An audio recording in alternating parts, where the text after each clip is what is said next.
Hello everyone, welcome to Analog IAS Current Affair Analysis for 21st of December 2020.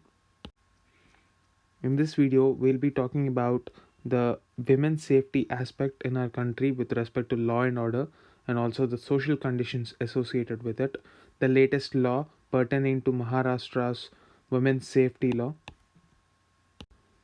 The second one is about the attack on the global personal technology major Apple's fresh production orders, which were held up by the Taiwanese supplier Wistron because of the biggest expressions of industrial unrest in India in recent years in its Kolar facility. Let us have a look into this as well and how it is going to affect the perception of the ease of doing business in our country. The first article titled Losing the Plot on Women's Safety. This is regarding how the Maharashtra Shakti criminal law and the accompanying special courts and the machinery for implementation of this law follow the same cliche where most of the governments, when they were faced with the question of women's safety, somehow they believe that making a new law instead of enforcing a existing one will be better. So let us have a look into the present news item that we're talking about and why it is a problematic issue. So, like I've mentioned, the bill's content reflects the absence of a larger consultative process. Now, what do you mean by this? So, there is no understanding of the existing criminal laws because they've actually brought out the same law without addressing the root cause, that is enforcement. For any criminal law to be effective, fair, and just, what we require is there are certain parameters which are required. Let me explain what those are. So, if we take a look at how our existing laws are functioning, or even before that, we have to understand what are the components of effective judicial processes. So, firstly, we need a robust investigative mechanism wherein the perpetrator of these crimes are found out. Then we need a dynamic judiciary which tries these accused and subject them to a rigorous judicial inquiry.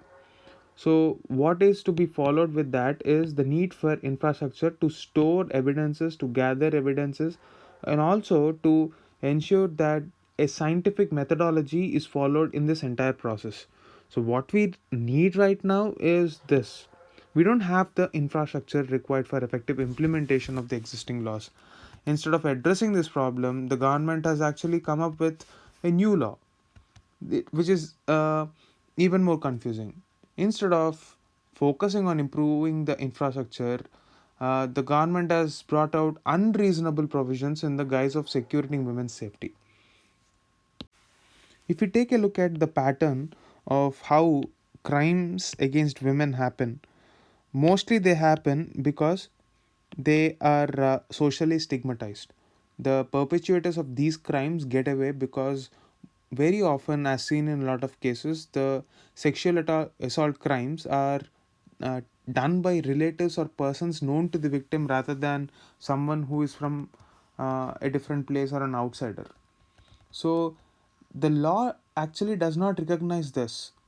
Often, the offenses against women occur behind closed doors or isolated places, and the major problem is we don't have eyewitnesses.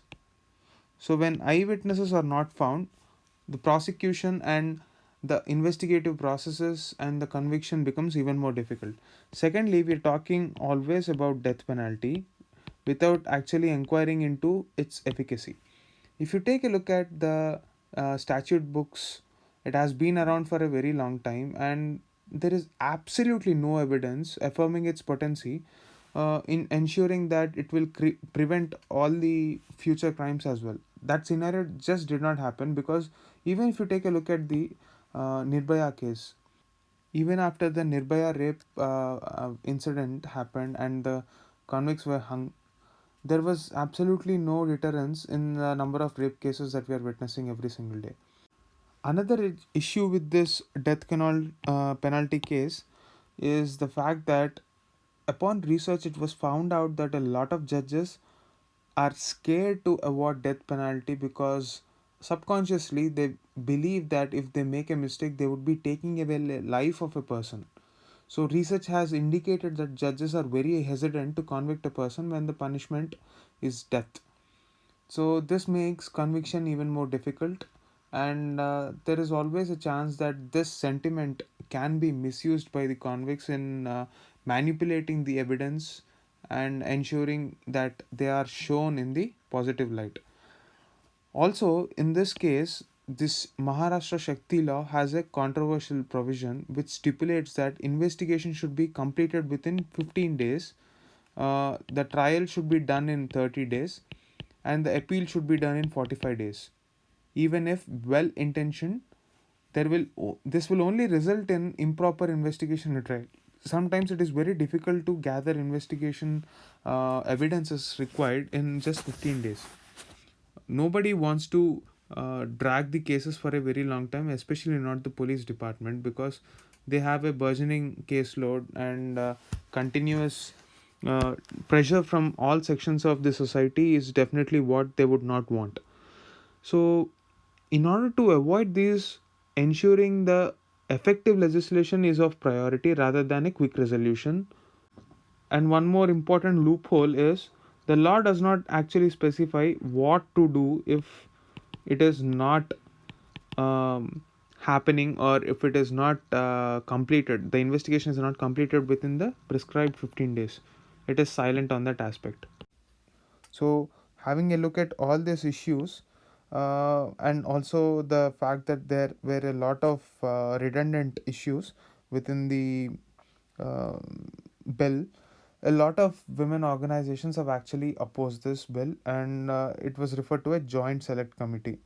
So it would be interesting to see how this would fare up in the longer run. So that is the gist of this article.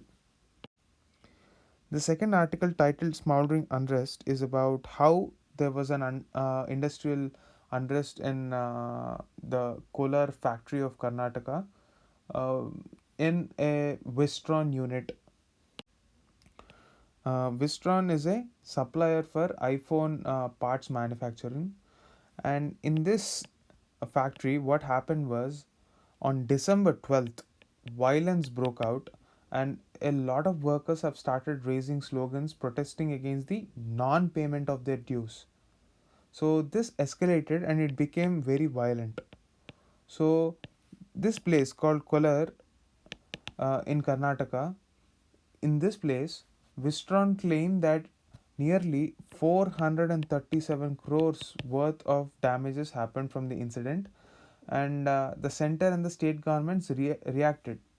So they gave an importance of the project for India to establish its credentials as an alternative manufacturing base to China, and they said that this kind of incidents will not be taken away or taken lightly. The government has been projecting this assembling factory of iPhones as a flagship achievement of its new drive for Atmanirbhar Bharat. So, in this scenario, this incident has definitely acted as a blotch on its credentials. But at the same time, you also have to remember that this is a case study wherein when excess importance is given to the capitalist rights alone without focusing on the labor rights, these are the sort of repercussions that we will have in the longer run. It is definitely important to understand the concerns of these workers who have raised their voice against non payment of dues. So, when questioned upon this, Wistron has actually fired its top official, wherein he was held to be responsible for non payment of dues, and rightly so. Not paying wages to its workers even after the work is done is simply not acceptable for a company as huge as this. So, India has to learn its lessons.